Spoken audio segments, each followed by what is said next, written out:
Good morning, students. Today we will discuss about our next chapter of account, chapter number 6, accounting equation from class 11th. तो आज हम accounting equation के बारे में discuss करेंगे कि हमारे अकाउंटिंग इक्वेशन क्या होती है।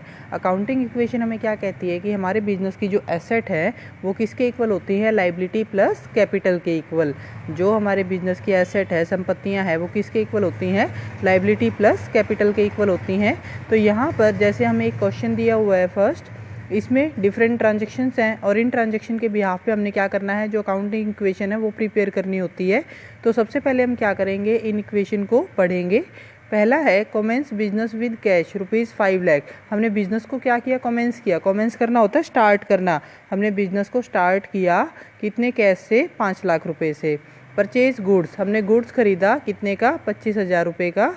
पेड सैलरी, हमने सैलरी पे की है 10,000 rupees. Sold goods costing 20,000 at a profit of 25% on cost. हमने गुड्स को क्या किया है, सेल किया है कितनी कॉस्ट का, 20,000 का, यानी कि 20,000 की लागत का जो हमारा माल था उसको हमने 25% के प्रॉफिट पे क्या कर दिया, सेल कर दिया। पेड सैलरी इन एडवांस, हमने एडवांस में जो सैलरी है वो 2,000 रुपये की पे कर दी। इंट्रोड्यूस एडिशनल कैपिटल ₹10,000, हमने एडिशनल कैपिटल को 10,000 और लगा दिया। परचेज फर्नीचर, हमने 15,000 रुपये का फर्नीचर खरीदा। और deposit 50,000 rupees into the bank, हमने बैंक में 50,000 रुपये क्या किए हैं, जमा किए हैं। तो ये जितने भी हमारी क्या हैं ट्रांजेक्शन्स हैं, इन सभी ट्रांजेक्शन्स के बिहाफ पे हमने क्या करना है, अकाउंटिंग इक्वेशन प्रिपेयर करनी है। और हर ट्रांजेक्शन से हमारा एसेट में, लायबिलिटी में या कैपिटल में कुछ ना कुछ चेंज आएगा, बट वो हर ट्रांजेक्शन के चेंज होने के बाद एसेट का जो टोटल होगा वो इन दोनों के टोटल के प्लस के इक्वल ही होगा हमारा। यानी कि इन ट्रांजेक्शन का इफेक्ट तो पड़ेगा, बट हमेशा एसेट का जो टोटल है वो इन दोनों के टोटल के इक्वल ही हमारा आएगा। तो यही हमारी क्या होती है, अकाउंटिंग इक्वेशन होती है। और अगर टोटल इक्वल नहीं हुआ तो इट मीन्स आपका क्वेश्चन जो होगा वो गलत होगा। तो आइए हम क्वेश्चन को क्या करते हैं, स्टार्ट करते हैं। पहली जो ट्रांजेक्शन है हमारी वो क्या है, कमेंस बिजनेस विद कैश। हमने बिजनेस स्टार्ट किया है। बिजनेस स्टार्ट करते हुए जो भी हम पैसा लगाते हैं बिजनेस में वो हमारी क्या कहलाती है, कैपिटल कहलाती है, और वो है 5 लाख रुपए। This is the format of accounting equation. ये अकाउंटिंग इक्वेशन का फॉर्मेट है। अकाउंटिंग इक्वेशन हमें क्या कहती है कि जो हमारी एसेट है वो किसके इक्वल होगी, लायबिलिटी प्लस कैपिटल के। यहाँ पर हम एसेट्स के नाम शो करेंगे, यहाँ पे लायबिलिटी और प्लस में कैपिटल शो करेंगे, और जो ट्रांजेक्शन है हमारी यहाँ पर हम लिखते चले जाएंगे। तो सबसे पहले जो हमारी क्या है, फर्स्ट ट्रांजेक्शन है। जो हमारी फर्स्ट ट्रांजेक्शन है उसको आप लिख भी सकते हैं और यहाँ पर आपकी चॉइस है, जैसे कमेंस बिजनेस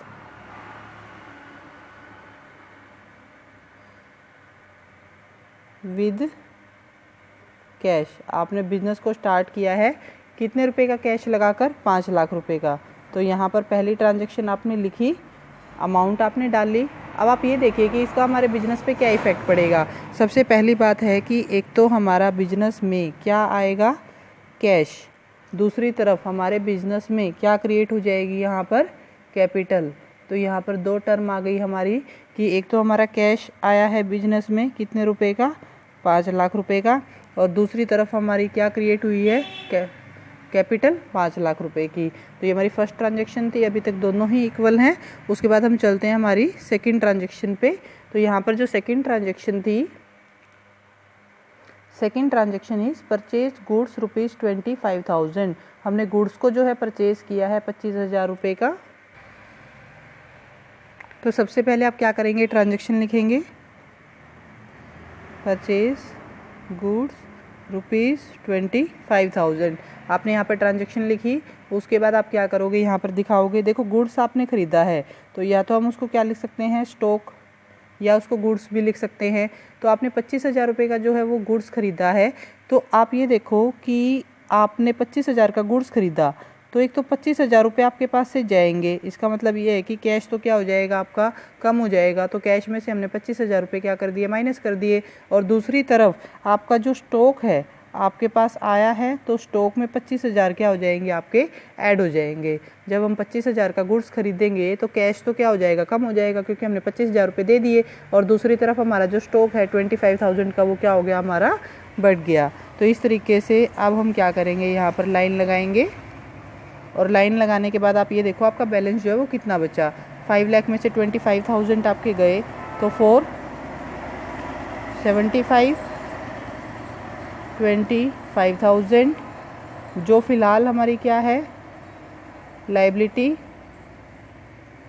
दैट इज़ 0 और प्लस में जो हमारी कैपिटल है उसमें कोई चेंज नहीं दैट इज़ 5 लाख। तो यहाँ पे 5 लाख आया है राइट हैंड साइड में। लेफ्ट हैंड साइड का अगर आप टोटल करोगे तो वो भी कितना बन रहा है 5 लाख रुपीज़, 5 लाख रुपए। अब उसके बाद हम बात करते हैं नेक्स्ट इक्वेशन की यानी कि थर्ड इक्वेशन की। थर्ड इक्वेशन थी हमारी पेड सैलरी। हमने क्या पे की है सैलरी पे की है कितने से 10,000 रुपये से। तो जब आप क्या करोगे सैलरी पे करोगे, सैलरी पे करना एक हमारे लिए क्या है खर्चा है। तो जब हमने क्या किया है सैलरी पे किया है किसी को तो इट मीन्स हमारे पास से यहाँ पे आपने ट्रांजैक्शन लिखी कि पेड सैलरी। अब सैलरी हमने दी है तो सीधी सी बात है कि 10,000 रुपये यानी कि कैश तो जाएगा ही जाएगा भाई, पैसा तो कम हुआ ही हुआ है। अगर कोई भी खर्चा आप पे करते हैं तो उसको हमने क्या करना है कैपिटल में से माइनस करना है। अगर कोई भी एक्सपेंस आप क्या करते हो पे करते हो तो उसको हम कैपिटल में से क्या करेंगे माइनस करेंगे। अगर इसी तरीके से कोई इनकम हो रही है, मान लो आपने कमीशन रिसीव किया तो उसको कैपिटल में ऐड करते हैं और कैश में ऐड करते हैं क्योंकि वहाँ से पैसा हमारे पास आएगा। जो पैसा आएगा उसको ऐड करना है। जो खर्चे के तौर पर जाएगा, कोई भी खर्चा है, सैलरी है, रेंट है, तो उसको हमने क्या करना है कैपिटल में से और कैश में से माइनस करना है। अब उसके बाद हम क्या करेंगे इसका बैलेंस जो है वो निकाल लेंगे।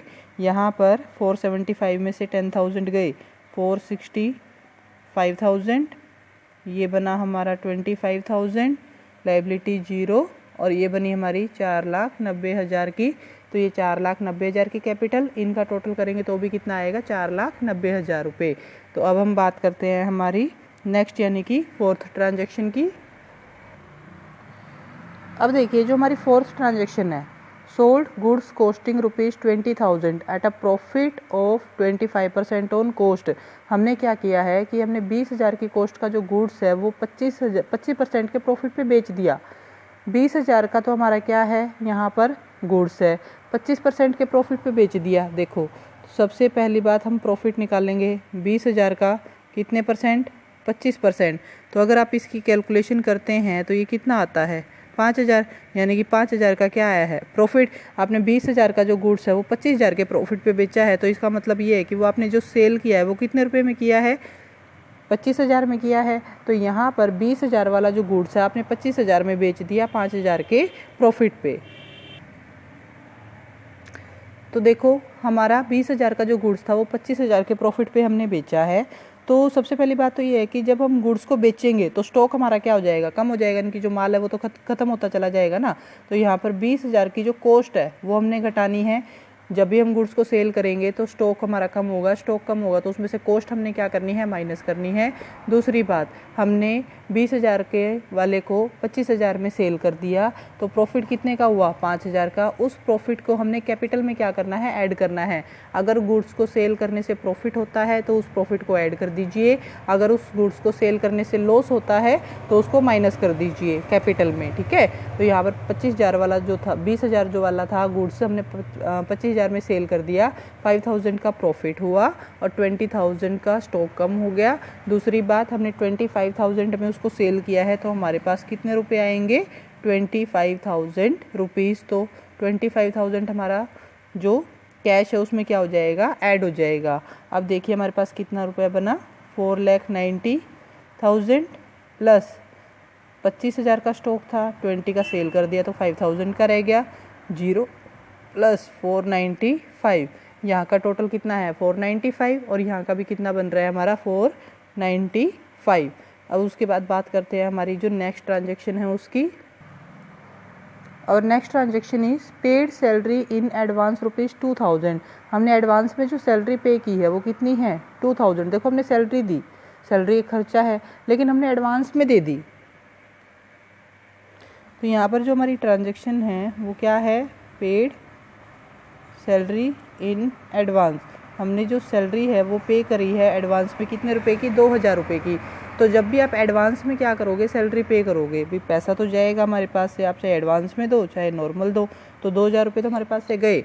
अगर आप नॉर्मल सैलरी पे करते हो काम करवा लिया, फिर आप तनख्वाह देते हो तो कैपिटल में से वो खर्चा माइनस हो जाता है। लेकिन अगर आप क्या करते हो, एडवांस में कोई खर्चा पे करते हो तो एडवांस में पे किया हुआ खर्चा हमारे लिए क्या कहलाता है, एसेट कहलाता है। और उस एडवांस में पे किए हुए खर्चे को हम बोलते हैं प्रीपेड। प्रीपेड, पेड मतलब देना, प्री मतलब पहले देना, तो प्रीपेड क्या हुआ, वो सैलरी थी, तो प्रीपेड सैलरी हमारी कहलाएगी।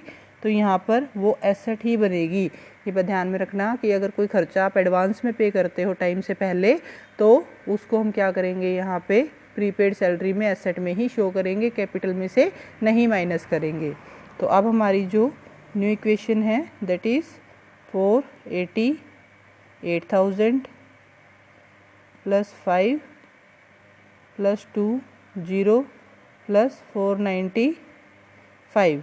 तो यहाँ पर इन सब का अगर आप टोटल करते हो तो 495, और यहाँ पर भी कितना है, 495। Now our next transaction is introduce additional capital ₹10,000। आपने एडिशनल कैपिटल लगा दी 10,000 की। तो आपने एडिशनल कैपिटल लगाई है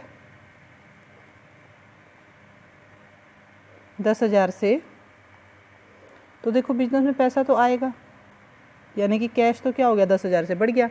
आपने कैपिटल लगाई है, शुरू में लगाओ बाद में लगाओ, एडिशनल लगाओ, ठीक है। तो कैपिटल लगाई है तो कैपिटल क्या हो जाएगी आपकी, बढ़ जाएगी। तो इसीलिए हमने कैश में और कैपिटल में इसको क्या कर दिया है, ऐड कर दिया है। अब यहाँ पर बना है हमारा 498 प्लस 5 प्लस 2000, लाइबिलिटी 0, 5,05,000। यहाँ का टोटल 5,05,000। इनका भी अगर आप करेंगे तो 498 में 2 ऐड किए तो 5,05,000 बनेगा हमारा। फिर उसके बाद बात आती है हमारी जो नेक्स्ट ट्रांजैक्शन है उसकी, परचेज फर्नीचर 15,000। आपने 15,000 का जो है वो फर्नीचर परचेज किया, आपने 15,000 का फर्नीचर परचेज़ किया है। फर्नीचर परचेज़ किया है तो फर्नीचर एसेट होएगी हमारी। जब हम कोई भी फर्नीचर मशीन वगैरह खरीदेंगे तो वो हमारे पास आएगी, तो हमारी संपत्ति हुई, ठीक है। तो यहाँ पर आपने क्या करना है, लिखना है परचेज फर्नीचर। आपने 15,000 का फर्नीचर खरीदा, तो अब आप क्या करोगे, देखो कोई चीज़ खरीदी, पैसे दिए, तो कैश तो क्या हो गया, कम, यानी कि इसमें से तो 15,000 गए। दूसरी बात, आपका एसेट जो है वो बढ़ गया। अगर कोई नई एसेट क्रिएट होती है तो उसको ऊपर आपने लिखना है अलग से, जैसे प्लस फर्नीचर हुआ तो यहाँ पे प्लस में फर्नीचर आपने दिखाना है। 15,000 का कैपिटल पे कोई फ़र्क नहीं आएगा इससे हमारा। अब हम इसको क्या करते हैं, 483 बैलेंस प्लस 5 प्लस 2 प्लस 15 0, कोई चेंज नहीं, 5,05,000। यहाँ का टोटल भी इतना है और यहाँ का भी अगर आप करते हैं तो इतना ही हमारा बनेगा। उसके बाद आता है next transaction. In the next transaction है हमारी डिपॉजिट 50,000 रुपीज़ इनटू बैंक। हमने बैंक में 50,000 रुपये क्या करवाए हैं, जमा करवाए हैं। बैंक में जब आप पैसे जमा करवाते हो तो कैश तो कम हो जाएगा, लेकिन बैंक तो बढ़ गया। अब बैंक में हम पैसे जमा करवाते हैं तो वो भी तो हमारी एसेट होती है ना। तो जैसे बैंक अकाउंट हमने ओपन किया हुआ है, उसमें हम पैसे जमा करवा रहे हैं, तो वो भी हमारे लिए क्या है, संपत्ति है, यानी कि एसेट है। तो वही यहाँ पे आप क्या करेंगे, ट्रांजैक्शन लिखेंगे, जो भी आपकी ट्रांजैक्शन है, ठीक है। आपने 50,000 रुपये जो है बैंक में जमा करवा दिए। अब बैंक में पैसे जमा करवाओगे तो भाई कैश तो हमारा क्या हो जाएगा, यहाँ से कम हो जाएगा। और प्लस में अब बैंक हमारी एसेट ही तो है, तो यहाँ पर जो बैंक है उसका कॉलम और बन जाएगा हमारा ऊपर प्लस में। तो यहाँ पर 50,000 से हमारा बैंक भी आ गया। उसके बाद अब इसका बैलेंस जो है वो हम निकालेंगे। अब देखो इसमें से 50,000 रुपये माइनस करो तो कितना बचा, 433, फिर उसके बाद 5, फिर उसके बाद 2,000, फिर उसके बाद 15, फिर उसके बाद 50,000, 0 प्लस में 5,05,000 रुपये। ये बना 5,05,000 और इधर का भी अगर आप टोटल करते हो, आप करके देखना, वो भी कितना आएगा हमारा 5,05,000 ही आएगा। जैसे 5 और 2 7, 7 को इसमें ऐड करोगे तो कितना बनेगा 4,40,000। 4,40,000 में और आपने ये 65,000 ऐड किए हैं तो 5,05,000 ही हमारा आएगा। तो ये थी हमारी अकाउंटिंग इक्वेशन। जो हमारी एसेट है उसका टोटल हमेशा लायबिलिटी प्लस कैपिटल के टोटल के इक्वल आएगा, चाहे हमारी जो ट्रांजेक्शन है वो कोई भी हो। तो this is all for today. I hope you like this video. और इससे रिलेटेड कुछ क्वेश्चंस हैं जो आपको एज ए होमवर्क जो है वो दिए जाएंगे। तो अगर आपको उनको करने में कोई भी प्रॉब्लम आती है तो आप मुझसे कंसल्ट कर सकते हैं। I hope you like this video. Please share this and like this.